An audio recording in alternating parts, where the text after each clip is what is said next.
E aí, pessoal, tudo bem? Nessa aula, nós vamos continuar fazendo alguns exercícios de limites de funções compostas, mas vamos fazer alguns mais complexos. E aqui, queremos saber o limite de g de h de x quando x tende a -1. E à esquerda, temos o gráfico de g e à direita, o gráfico de h. E eu sugiro que você pause o vídeo e tente descobrir esse limite.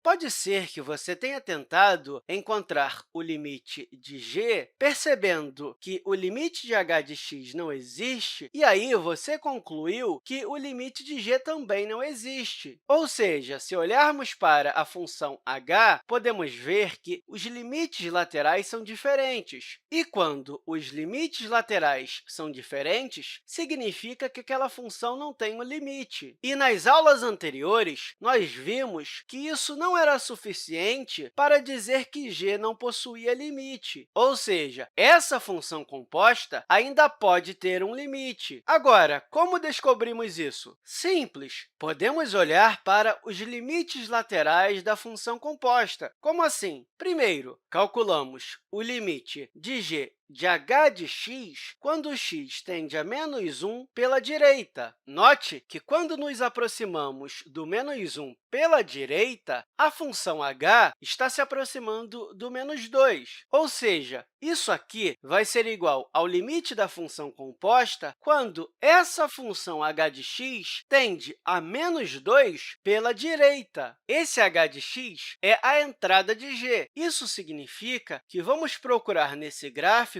valores que se aproximam de -2 pela direita. E quando fazemos isso, perceba que a função vai se aproximando de 3. Portanto, esse limite é igual a 3. E se pensarmos de forma análoga, podemos calcular o limite de g de h de x quando x tende a -1 pela esquerda. Primeiro, devemos pensar de que o h de x está se aproximando quando o x está se aproximando do -1 pela esquerda. Olhando o gráfico de h, podemos ver que, à medida que nos aproximamos do -1 pela esquerda, a função está se aproximando do -3. Ou seja, conforme vamos nos aproximando do -1 pela esquerda, note que os valores da função vão caindo conforme vamos nos aproximando do -3. Isso significa dizer que, para calcular esse limite, podemos calcular o limite de h de x quando x tende a -3 pela direita de g de h de x. Ou seja, esse h de x é a entrada de g. Isso significa que, se olharmos para o gráfico de g, vamos nos aproximar de -3 pela direita, conseguimos ver que a função está se aproximando cada vez mais de 3. Portanto, esse limite é igual a 3. E como os limites laterais são iguais, significa que o limite dessa função existe e é igual a 3. Portanto, tome cuidado. Mesmo que o limite da função interna não exista, isso não quer dizer que o limite da função composta não exista. E eu espero que essa aula tenha te ajudado e até a próxima, pessoal!